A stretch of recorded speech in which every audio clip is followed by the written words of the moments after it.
Nesse vídeo, a gente vai falar sobre o método da biseção, tá? Então, a primeira consideração é que você tem que pegar uma função que tem que ser contínua no intervalo AB, tá? E nesse intervalo tem que existir apenas uma única raiz, sim, né? Dessa equação aqui, tá? Em que consiste o método? Você tem que pegar o intervalo AB, cortar em dois e considerar aquele que contém a raiz. E como você sabe que um dos intervalos está contendo a raiz? Vai ser o intervalo que, se você aplicar a função nos extremos, eles vão ter sinais opostos, né? Estamos olhando aqui. Aquele em que f tenha sinal oposto nos extremos, tá? Vamos explicar com mais detalhe aqui mais para frente. Isso quer dizer que a gente vai construir, né, uma sequência de intervalos. O primeiro intervalo vai ser o A0, B0, que justamente seria o A e B, né? O segundo intervalo seria você pegar A0, B0, divide em 2, né? E você vai considerar aquele que tem a raiz, esse vai ser o A1, B1. E de novo, pegar A1, B1, divide em 2, vai pegar simplesmente aquele que tem é, a raiz e vai se chamar A2, B2. E assim você vai construindo essa sequência, tá? Mas sempre para escolher, né? Para escolher qual intervalo dos dois, né? Vou escolher, você vai considerar essa equação aqui, inequação, tá? O que vai fazer? Você vai pegar um dos extremos e o ponto meio, né? Aplicar esses valores na função e fazer o produto. Se o produto for negativo, isso quer dizer que contém a raiz. Se o produto for positivo, não contém a raiz. Portanto, eu não vou escolher ele, né? E assim, tá? Uma das é, coisas ou vantagens que tem esse método é que a gente consegue antes de fazer as iterações, consegue encontrar a késima iteração, tá? E justamente como, né, a gente vai dividindo, né, os intervalos, né? Vai dividindo sempre em dois, em dois, em dois, tá? Então, para BK menos AK, tá? A gente consegue, né, uma equivalência. Você simplesmente pega B menos A, aqueles originais, né? E divide sobre 2 elevado a K. Tá? E aí você vai encontrar esse intervalinho, né? O comprimento desse intervalo aí pequeno, tá?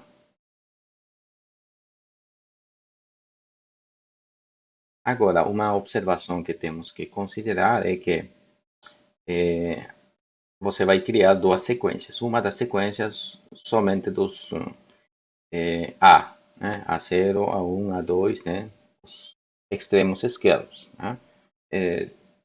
E ela, né? Essa sequência vai ser monótona no decrescente e ela vai ser limitada.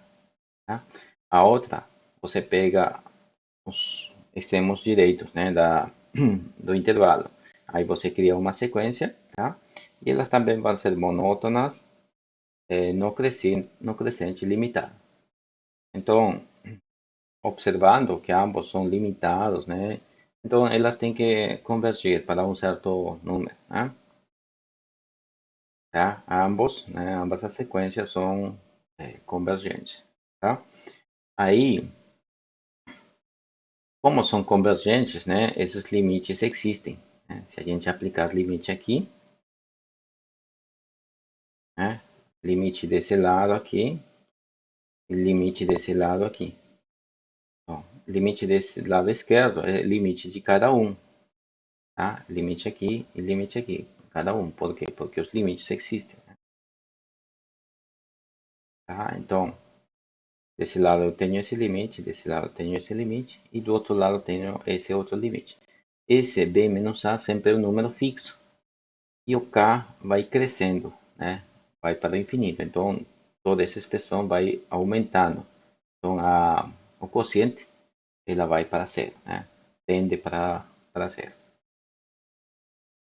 E, por outro lado, os outros também, esses dois valores, como esse de aqui tende para zero, eles teriam que ser iguais, né? Teria que ser iguais, elas são convergentes, ou seja, vai existir um número, vamos chamar aqui L, que vai ser o limite dessas duas expressões aqui, tá? Agora, vamos pegar aquela condição lá em cima, né? Em cada um dos em cada uma das inequações, né? Vamos aplicar esse limite e então se aplicamos esse limite, né? E vamos considerar também que f ela é contínua, tá? Então, como é contínua, esse limite pode entrar aqui dentro da função, né? Esse limite pode entrar aqui dentro dessa função aqui, né? Então, ficaria limite de AK, limite de BK. Esses limites temos aqui o L, né? Então, simplesmente substituindo, né? A gente teria f de L ao quadrado, menor ou igual que zero.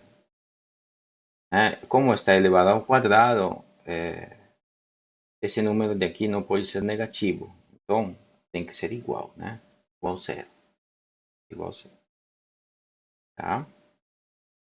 Ou seja, esse número que a gente obtém aí é uma raiz dessa função. Tá? Então, o importante aqui é que você tem que considerar uma função contínua. Se essa função não for contínua, você não pode aplicar a técnica, né? O método.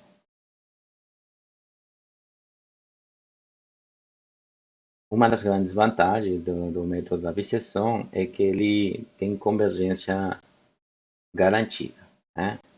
Ela sempre vai convergir, né? Se, né, de novo, f for contínua nesse intervalo. E se esse de aqui, a raiz, né, se vai existir uma raiz também, né, nesse intervalo. Ou seja, você tem duas condições, né? F contínua e se realmente existe uma raiz. Essa existência você pode observar fazendo o gráfico, né? Você pega um aplicativo, desenha a curva aqui da função e você observa, né, que, que existe uma raiz, tem um certo intervalo, então você considera esse intervalo como A e B e com isso você estaria já garantindo essa raiz, que existe essa raiz. Somente faltaria garantir que a função seja contínua, né? Mas isso também é simples de demonstrar, tá? Ele também permite determinar a priori o número de iterações necessárias para calcular a raiz com uma tolerância E a partir de um intervalo AB, né? Justamente aquela expressão aqui, justamente essa expressão vai te ajudar a você fazer esse cálculo. Vamos lá, como que você faz isso? Primeiro, o xk. O xk vai ser AK mais BK sobre 2, né? É simplesmente o ponto meio entre esses dois valores, né? Mas você pode fazer uma certa manipulação aqui e dizer que isso de aqui, né? Isso é igual a isso, tá? Depois, xk menos 1. Xk menos 1 é AK menos 1 mais BK menos 1 sobre 2. Também você faz uma certa manipulação e você tem essa expressão. Mas o que ganho com isso, fazendo essas contas aqui? Se eu pegar esses dois e subtrair, né, eu vou pegar esses dois e vou fazer a subtração. Daí,